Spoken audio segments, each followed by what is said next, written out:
But I think that is what can translate from the music world into the corporate space, right? Is this idea of having the vision, number one, and having the perspective that these other incredibly talented people who are removed from where you are sitting, to give them that perspective to allow them to work at their best and come along for the journey, pulling alongside everyone else.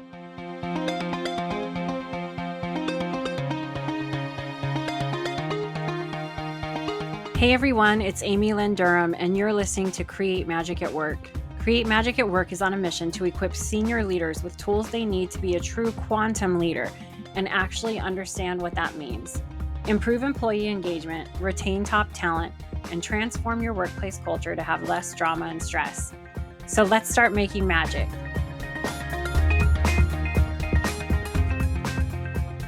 Hey everyone, welcome to another episode of Create Magic at Work. Today, I have a really interesting guest for everyone that I am excited to share with you, Paul Haas. Paul Haas was at the start of a promising conducting career when his site-specific Rewind concert focused national media attention on him. The success of Rewind and other experiments like it prompted Haas to found Sympho, an organization devoted to the creation and performance of symphonic experiences in unusual venues. The inspiration for Haas's work comes from a wide array of spiritual and ecological sources.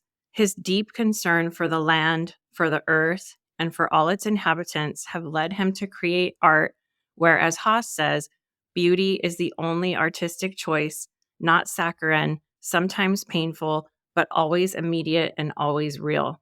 One result of Haas's immersion in this creative process is his emergence as a composer.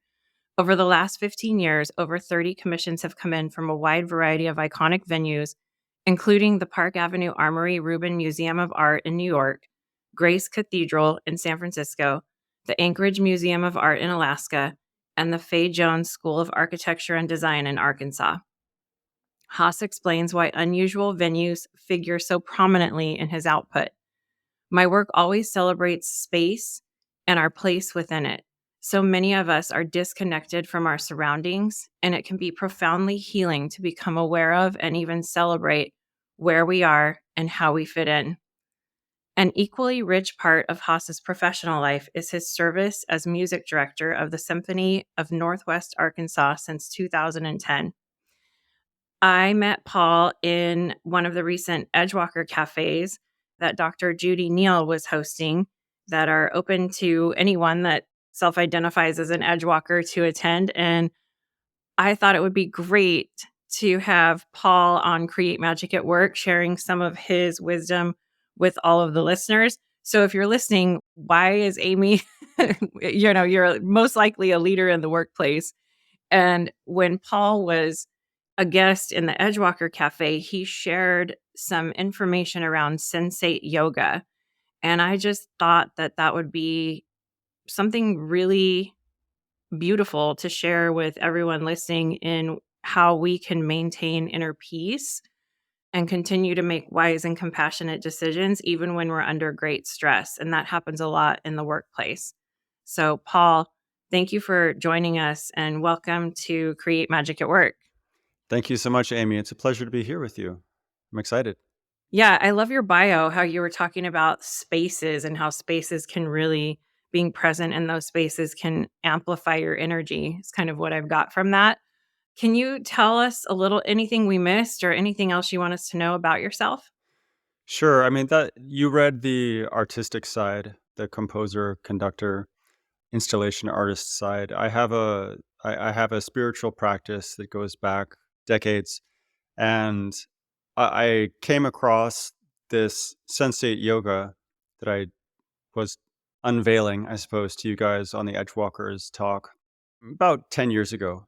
And it was at a point in my life where I was basically, I wouldn't say rock bottom, but I had a lot of anxiety. It was unfocused anxiety, and I didn't know what to do about it. A lot later, I began to realize that that anxiety centered around death and dying, as well as not really knowing, not feeling connected to people around me.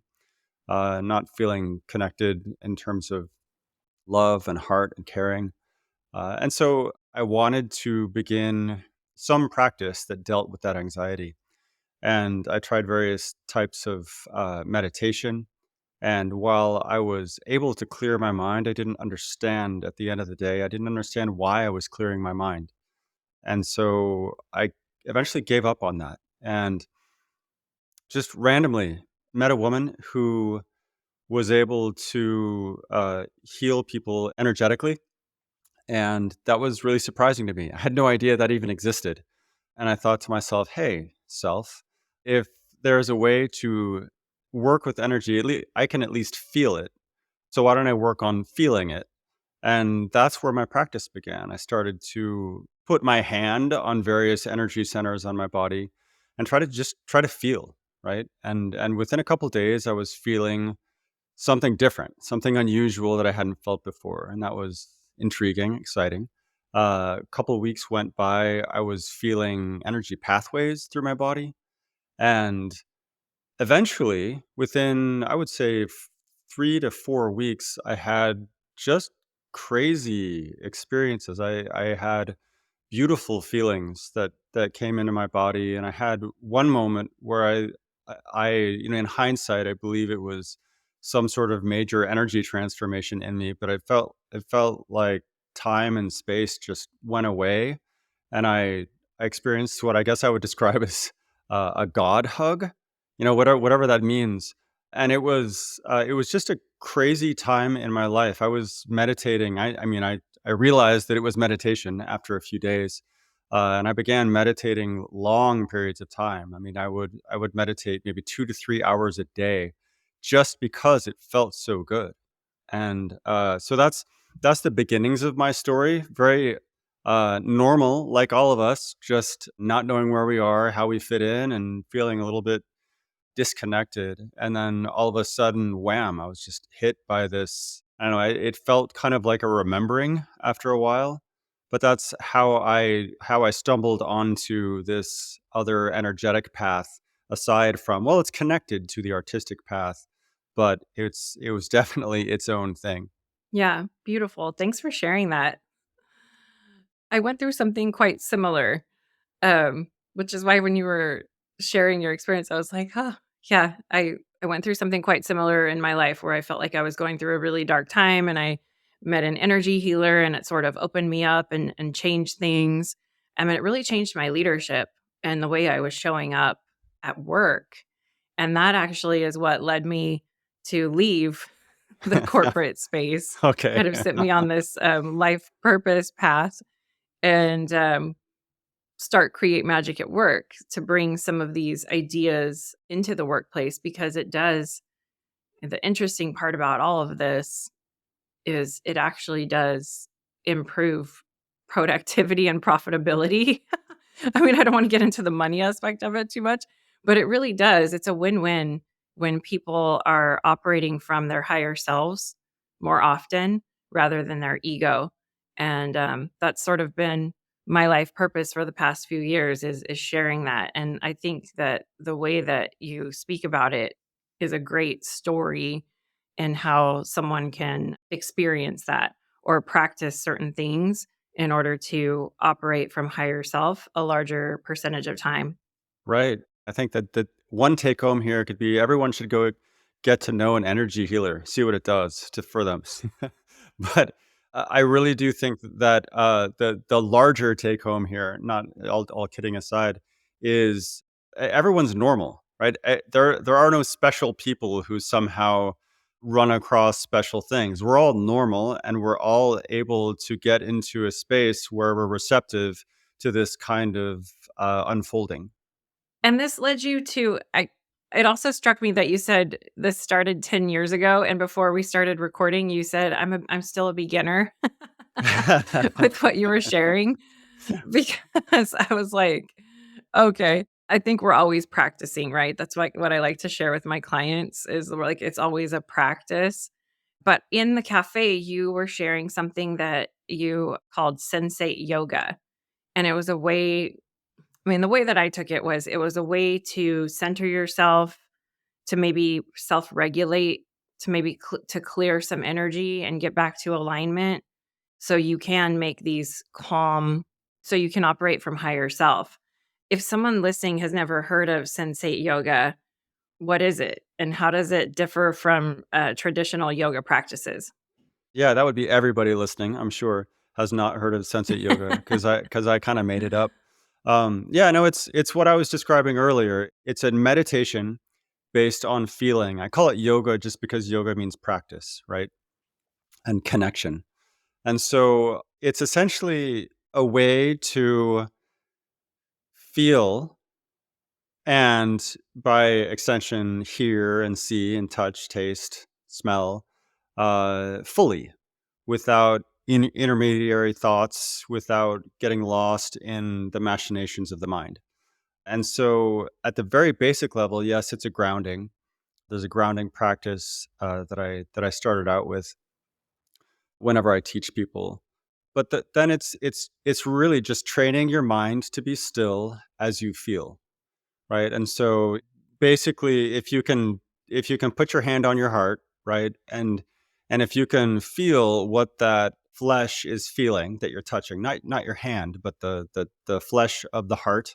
If you can feel that and if you can dismiss thoughts as they come up, judgmental thoughts or, thinking about yesterday or tomorrow or whatever it is we think about, if you can just really feel, then that's the beginnings of this practice, right? And there are many energy centers.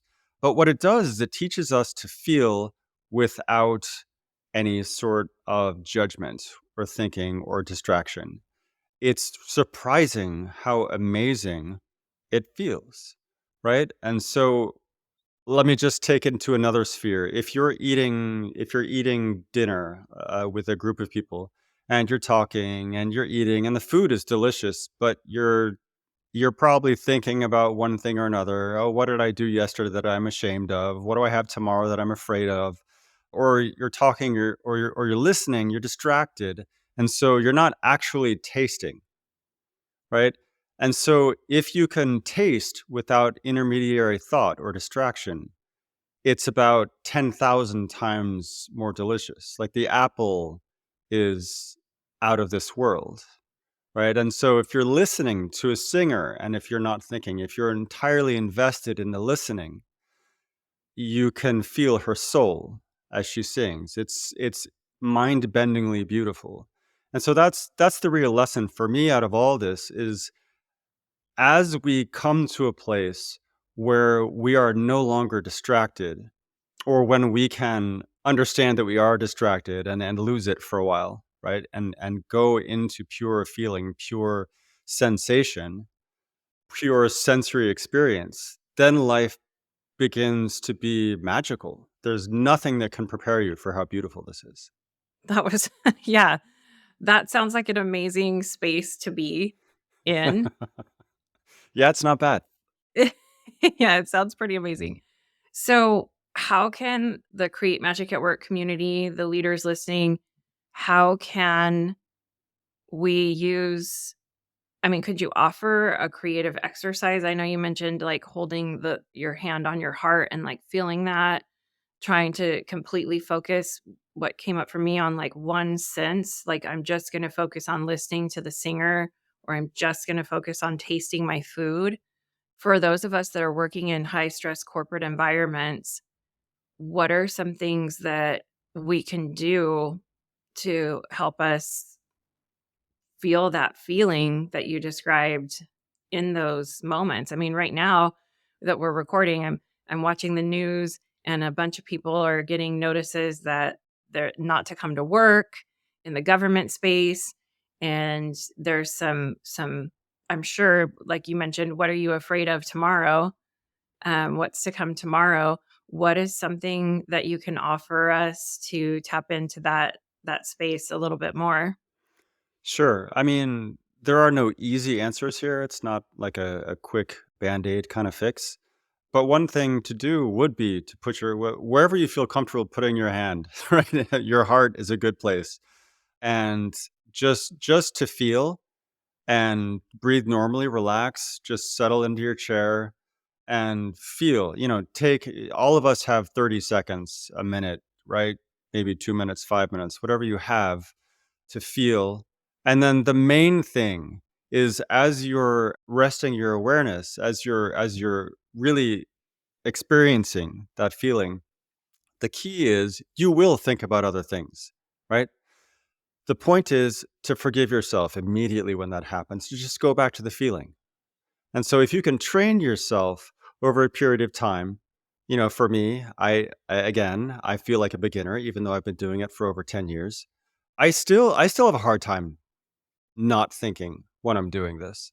Over time, over days, over weeks, months, years, you'll start to have a place you can call home where you can just go back to center. And it's a lot easier to be aware of feeling than it is to be aware of a mantra or, say, your breath, because we all are used to feeling. It's a very natural thing for us to do. And so I found, for me, this practice was beautiful because it was natural. I was used to feeling. So why not use this to learn more about myself and to get that richness out of life. I guess that's what I would say. It's a very simple thing. I would also offer that I'm trying to put together a group of people who are interested in this, and maybe we can talk about that later, just to be a part of a community that does this. It doesn't take very long, and it's not hard to look. If I can do it, anybody can do it. So I want to share this with people.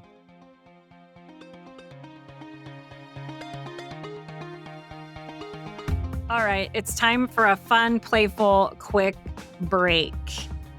And it's time for you to discover your spiritual intelligence at work. So, over here at Create Magic at Work, we are not just a great podcast. We are an executive coaching firm, a team dedicated to helping leaders like you create healthier, more fulfilling workplaces.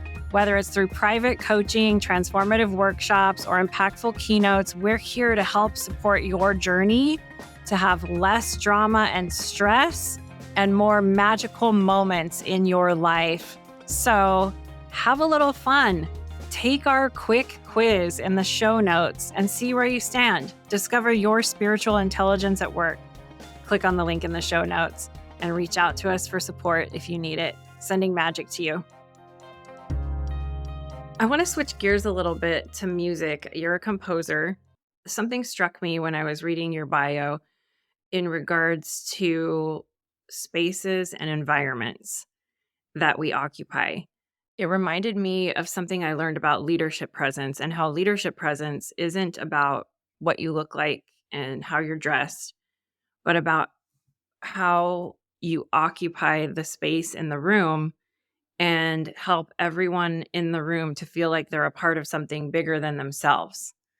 So I'm just wanting to hear your thoughts on that, and for you to elaborate on that piece of the space and the environment that we occupy, and what you meant a little bit more about that. Sure. I mean, when I'm composing for a group of people, I'm coming from the perspective of someone who was never aware of the space that I was in, who was always getting from point A to point B and thinking about A and B as opposed to the path in between, right? And so I think it's rare for most of us to be thinking about where we are, not thinking about where we are, but experiencing where we are, right? Looking around, listening, smelling, tasting, again, all these sensory experiences. And so if there's anything I can do as an artist to really distill awareness and place it right here in the space where we are, that then I've done a great job. And so I have works that I've composed where the space is a cathedral, right? Or a very, very large, an entire city block space. And so I will have musicians that are scattered throughout that space. So some of them are an entire city block away from each other.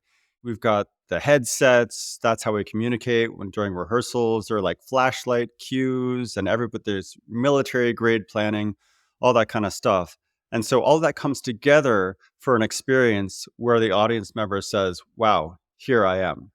But to extrapolate from there into the workplace. For me, the workplace is stage, right? On stage with a bunch of talented musicians in front of me. And I think, yeah, I'm not unlucky in that regard. I love what I do, and I think in terms of leadership, what I've discovered over the years is that I don't have to be the clarinetist. I don't have to be the French hornist. I don't have to be any of these incredible players. The incredible players they're already there. They've spent the years to become who they are, and it's a gift to all of us. What I have to give is number one, I have a vision, right? I have an overarching vision that we can all get behind and row in the same direction and bring this across to an appreciative audience, right? Just to put it in simple terms. And the other thing I have is perspective, right? And so I have the ability to stand there and I have the ideal spot to be listening to exactly and watching what's coming and feeling what's coming from that stage, from all different corners of that stage, from all these different specialties, talented people, all of them. And so I hear what it sounds like when it comes out, and they don't. Right? If you talk to a horn player at the back of the orchestra, what they hear is the other horn players and maybe a trumpet and a trombone and timpani, and they're going deaf, right? They really don't have the sense of perspective that I do in the front. And so what I can do is I can guide them through my body, through my face, through my expression, also through my words during rehearsal. And I can guide them towards a place where they understand how they fit in better than they did before. And it's more of an art than a science in terms of how to do that. But I think that is what can translate from the music world into the corporate space, right? Is this idea of having the vision, number one, and having the perspective that these other incredibly talented people who are removed from where you are sitting, to give them that perspective to allow them to work at their best and come along for the journey, pulling alongside everyone else. Amazing. Yeah, even when you first said my job, I don't think you said this exactly, but my job is the stage, and I was thinking you were sharing that as a leader, like, you can envision that. So the way that you just painted that picture was gorgeous for leadership presence and for leadership and for casting vision and trusting the people in the orchestra to play their part, right? Same thing as a leader doing that. I mean, that was amazing. That was an amazing way that because I think of when we're talking about environments, like you talked about the cathedral, when I think of environments in the workplace, like there's the cubicle, and there's always these jokes I see on Instagram saying, "Oh, this is a fast-paced, exciting environment," and then they have a picture of a cubicle, when they're advertising, that they need people to apply. And so I love playing with this concept of what could it look like for us because we work so much in our day, and I'm wondering from that lens, how can another piece of advice for everyone listening, how can we bring art or more creativity, which is, what Create Magic at Work is all about, to these environments that people occupy? And I think that the story that you just shared is a great jumping off point for creativity and how a leader can do that as well. Like when you were talking about having different people placed in different spots, I don't know. It just felt like that was a cool creative jumping off point.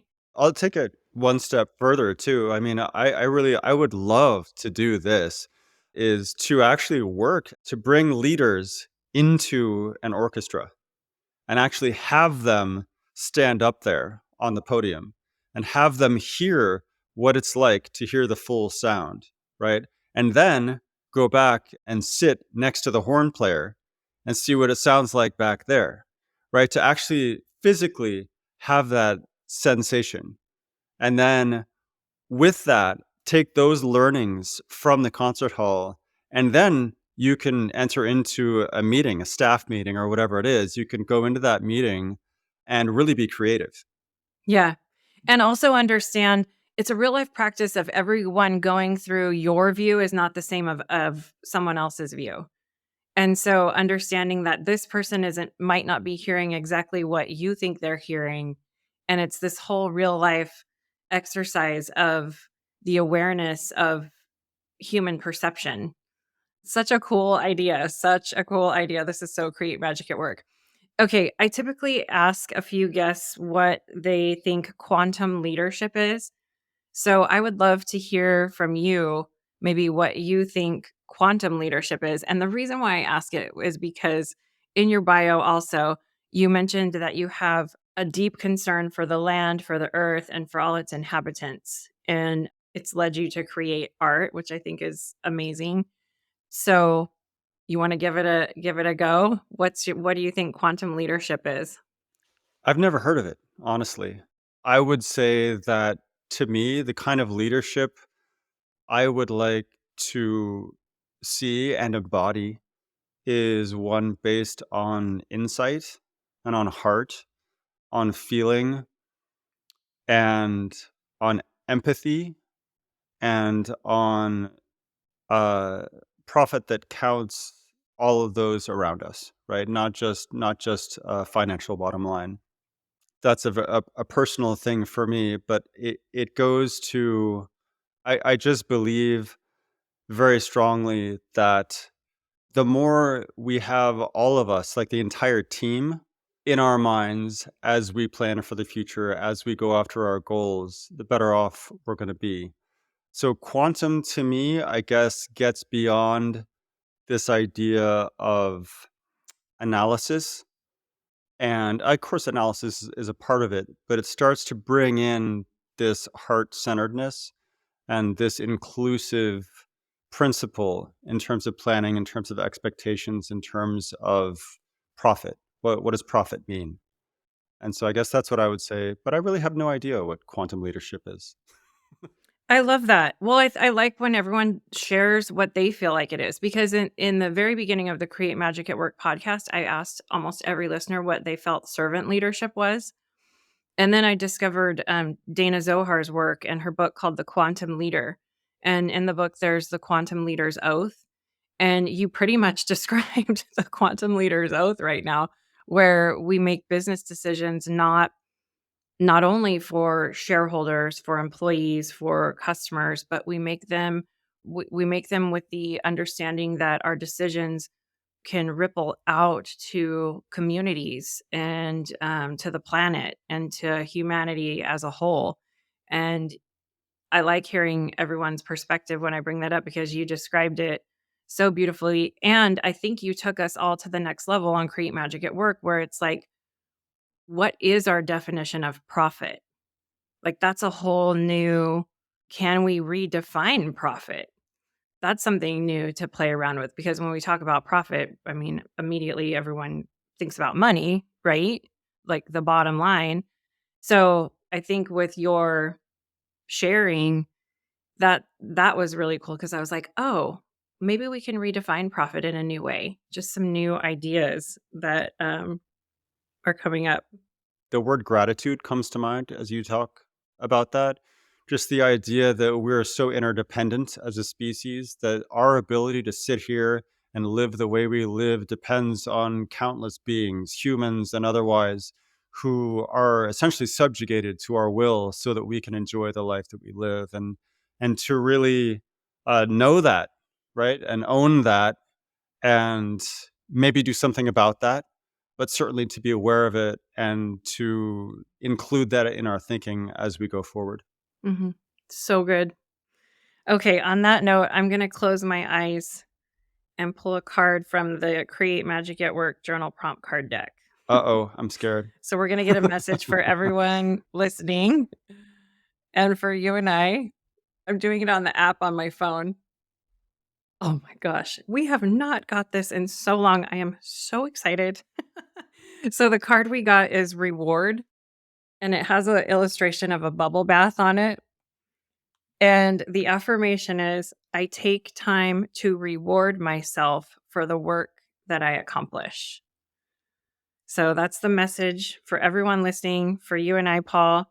Universe is saying we need to take time to reward ourselves for the work that we've accomplished. And I have to tell you, coming from the corporate space, being an entrepreneur now, this is a great reminder because we always achieve one goal and then we just take off towards the other one instead of taking a breath and really acknowledging how far we've come. So, what's your advice to the listeners on ways that they can take time to reward themselves for work that they've accomplished? Maybe press pause and really acknowledge that. Well, from my perspective, as someone who's horrible at doing just that, the best way I have is to take the time for myself. It's not even every day. I'm not even that good at it. But if to sit down and to do my practice, which is essentially to not do anything, right? To be aware of the sensory experience, whatever it is. And so if we can each one day, they have those apps on the phone, the little meditation apps where you have the ding, the little bell that goes off to remind you to be present, right? If we can have that, whether we can do it for ourselves or we need the app to do it, set a little reminder. But then all of a sudden, even just for 5 seconds, maybe take a little bit longer if you have the time. But that's a way of rewarding ourselves. It's, I love the idea of a bubble bath, of a hot tub. I mean, a walk. A wonderful way to reward ourselves is to take a walk and not have it be about the exercise, right? To have it be about all the sensory experiences that go along with it. To have a moment with a loved one where we say, I'm just going to look into your eyes, because what greater reward is there than that moment? One moment can be as rewarding as an hour of a bath, right? It's being cognizant of that availability all around us every day, and just to click into it, even for a moment, is a real blessing. Oh my gosh, I think that's a beautiful way to end the conversation. Paul, if people want to connect with you and reach out to you, how can they connect with you? Well, I would welcome anyone who wants to be a part of a very small community at this point that is practicing Sensate Yoga. I'm leading it via Zoom, so it doesn't matter where you are. Just find times that work for people. You can contact me through my artistic website, which is paulhaas.com, paulhaas.com. Just contact me through there and we'll set you up. It's very informal, but a lot of fun. Excellent. Paul, thank you so much for being a guest on Create Magic at Work and sending some magic to everyone today. Thank you, Amy. It's a pleasure.